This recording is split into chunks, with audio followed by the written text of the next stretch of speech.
Welcome to Factful Finance, where we break down complex financial concepts into practical, actionable insights.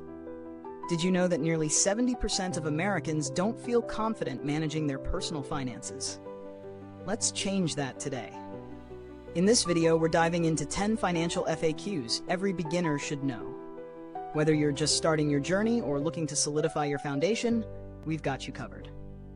But first, a quick disclaimer. This video is for educational purposes only. Listing tools or apps doesn't imply an endorsement. Always consult a professional for personalized advice that suits your unique situation. All right, let's get started. Here are the 10 financial questions you need answers to. 1. What's the difference between saving and investing? Many people confuse saving and investing, but they serve different purposes. Saving is setting aside money for short-term goals. Think of it like putting money in a piggy bank. Investing, on the other hand, involves putting money into assets like stocks, bonds, or real estate to grow over time. Let's say Emma is saving for a vacation in a year. She'd likely put her money in a savings account where it's safe, but doesn't grow much.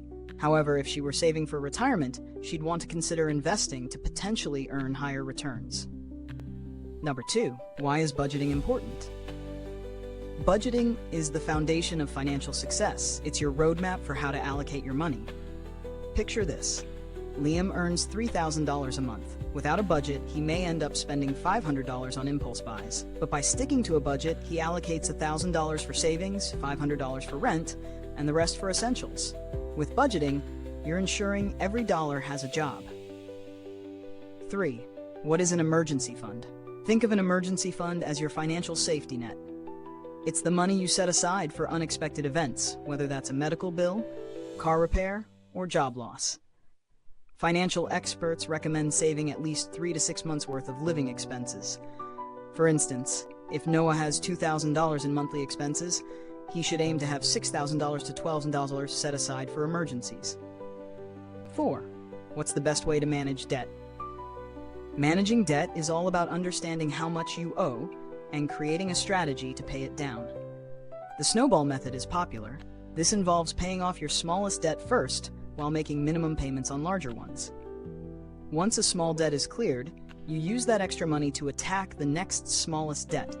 This creates momentum. Alternatively, the avalanche method focuses on paying off higher interest debt first to save on overall interest. Number 5. What's credit and why does it matter? Credit is essentially your reputation for borrowing money. It tells lenders how likely you are to repay debts. A good credit score opens doors to lower interest rates, making it easier and cheaper to borrow money.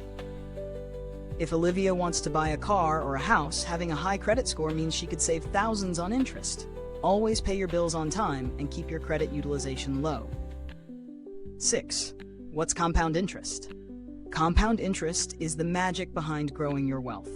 It's interest on your initial deposit plus interest on the interest that has already been added. Let's break it down with a simple example. Benjamin invests $1,000 at 5% annual interest. After a year, he'll have $1,050. But the next year, he earns interest on the $150, not just the original $1,000. Over time, this snowball effect can significantly increase his wealth. Number 7. What are taxes, and how do they affect my income? Taxes are mandatory contributions to state and federal governments. They affect everything from your paycheck to your purchases. For instance, when Harper works at her job, a portion of her paycheck is deducted for federal income tax, state tax, and Social Security. Taxes can also impact investments, like dividends from stocks or capital gains from selling property.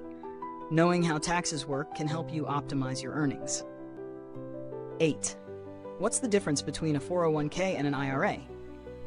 Both are retirement accounts, but they differ in how they're set up. A 401k is typically employer-sponsored and may include a company match, which is free money.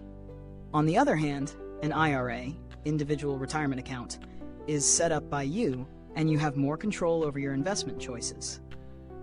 The main difference lies in contribution limits and tax treatment. Both can grow your retirement savings, but knowing the rules of each is key to making the best choice for your future. 9. What's diversification in investing? Diversification is the strategy of spreading your investments across different asset classes to reduce risk. Imagine you're investing in stocks. If you only buy tech stocks and the tech sector crashes, your entire portfolio could suffer. But if you also invest in bonds, real estate, or even international stocks, your portfolio becomes more resilient. Liam might invest in a mix of US stocks, bonds, and international funds, ensuring that if one sector takes a hit, others may help balance out his losses. 10. When should I start planning for retirement? The best time to start planning for retirement is today. The earlier you start saving and investing, the more time your money has to grow. James started contributing to his 401k at age 25, putting away 10% of his salary. By the time he's 40, his savings could have grown significantly thanks to compound interest. The key takeaway? The earlier you start, the more time you have to take advantage of growth. So there you have it, 10 financial FAQs every beginner should know. These concepts aren't just for the financially savvy. They're essential for anyone looking to build a solid foundation for their future. As you dive into these topics, remember that this video is for educational purposes only. Tools or apps mentioned aren't endorsed, and it's always wise to consult a professional for guidance tailored to your specific situation. Now, what's the first step you'll take to tackle your finances? Drop a comment below and share your goals with us. If you found this video helpful, give it a thumbs up, and don't forget to hit that subscribe button so you never miss out on more practical finance tips. If you like what we do here, why not join the community and stay updated on everything you need to know to master your money? Check out the next video shown on screen. You might find it helpful in reaching your financial goals. Thanks for watching, and here's to your financial success.